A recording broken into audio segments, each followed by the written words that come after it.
Hey, everybody, welcome back. This is day 19, November 19th, and today we're tackling a really big one: integrity. It's quite the force, and it's the quiet force, too, that governs all the choices that we make, even and maybe especially when no one's watching. One of my comments yesterday was from a childhood friend complimenting my life lessons.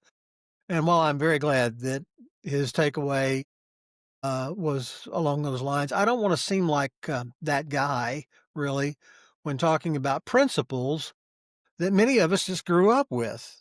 Much of what I learned around my friend, Kenny Kimbrough, was from his mom, who was our den mother for Cub Scouts. Now, she drove a really cool kind of cream and green Model T with a rumble seat. And cooler than that, I don't hope to encounter in my lifetime. Her husband, O.L. Kimbrough, was our scoutmaster, and between them, they raised two honorable sons and daughter. All of the Cub Scouts and the Boy Scouts who were privileged to be mentored by people of quiet honor, whose daily practice was to do the right thing and always do unto others as they would have done unto them. It was that foundation from which all of these messages find their genesis.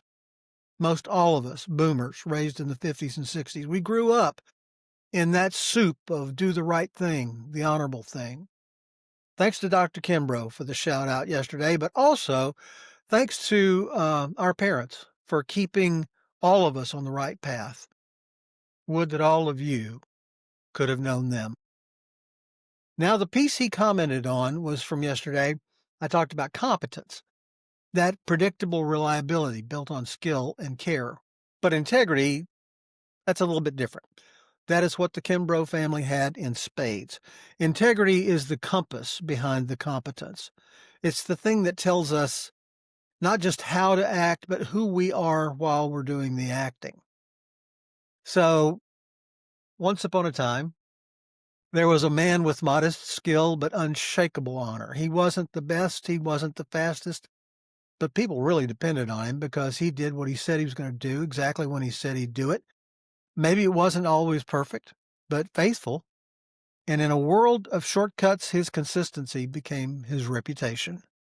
O.L. Kimbrough and his wife were such people. Thanks, Dr. Kimbrough, for reaching out to me yesterday.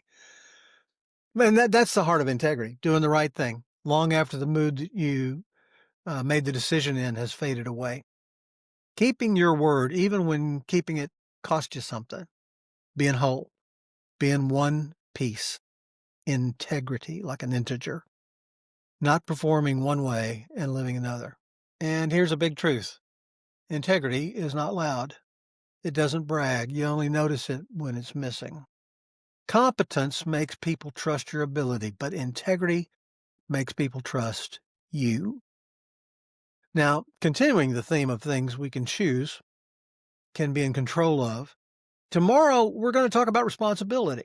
Not as blame, not as burden, but as the privilege of choosing what kind of person you want to be moment to moment, day to day.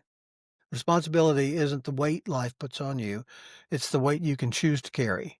And that choice shapes everything that follows. I'll see you tomorrow, right here. Steve on Story continues exploring what it is to be a person in a world that only wants to see people.